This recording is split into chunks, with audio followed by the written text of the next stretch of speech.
नमस्कार हो साक्षी news network और आप सभी का स्वागत है। केंद्रीय गृह मंत्री अमित शाह ने कश्मीर घाटी में चुनिंदा तरीके से एक के बाद एक की जा रही हत्याओं और डर के माहौल के बीच कश्मीरी हिंदुओं के घाटी छोड़ने की घटनाओं के मद्देनजर शुक्रवार को जम्मू कश्मीर की सुरक्षा स्थिति का जायजा लिया। माना जा रहा है कि आज की बैठक में लिए गए फैसलों के बाद कश्मीरी हिंदुओं की सुरक्षा सुनिश्चित करने के लिए कड़े कदम तो उठाए ही जाएंगे, साथ ही आतंकवाद पर भी कड़ा प्रहार होगा। विपक्ष ने भी इस मुद्दे पर जिस तरह सरकार पर हमले किए हैं उसको देखते हुए माना जा रहा है कि केंद्र सरकार कोई बड़ा कदम उठा सकती है। हम आपको बता दें कि शुक्रवार को राष्ट्रीय राजधानी दिल्ली में दिन भर में 2 चरणों में हुई इस बैठक में राष्ट्रीय सुरक्षा सलाहकार अजीत डोभाल, सेना प्रमुख मनोज पांडे तथा जम्मू कश्मीर के उपराज्यपाल मनोज सिन्हा उन प्रमुख लोगों में शामिल थे जिन्होंने इस बैठक में हिस्सा लिया। शाह की अध्यक्षता में हुई यह बैठक पिछले एक पखवाड़े से भी कम समय में दूसरी ऐसी बैठक है। इस बैठक में शामिल होने वाले अन्य प्रमुख लोगों में केंद्रीय गृह सचिव अजय कुमार भल्ला, खुफिया ब्यूरो के प्रमुख अरविंद कुमार, केंद्रीय रिजर्व पुलिस बल के महानिदेशक कुलदीप सिंह, सीमा सुरक्षा बल के प्रमुख पंकज सिंह, जम्मू कश्मीर के पुलिस महानिदेशक दिलबाग सिंह सहित प्रमुख अधिकारी शामिल रहे।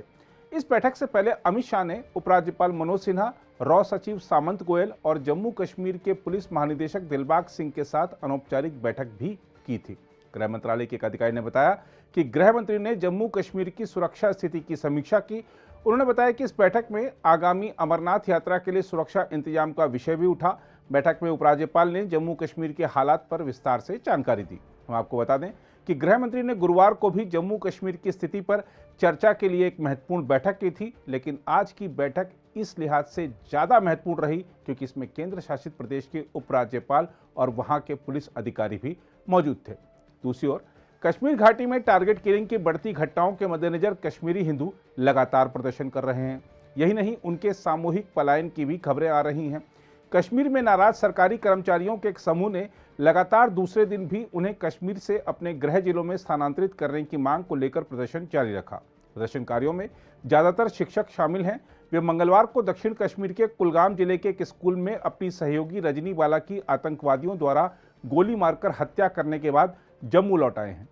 हम आपको बता दें कि आज की जो दिल्ली में बैठक हुई यह ऐसे समय में हुई है जब आतंकवादियों ने कश्मीर घाटी में चुनिंदा ढंग से गैर मुसलमानों, सुरक्षाकर्मियों, एक कलाकार और स्थानीय नागरिकों समेत एक के बाद एक कर कई लोगों की हत्या की है।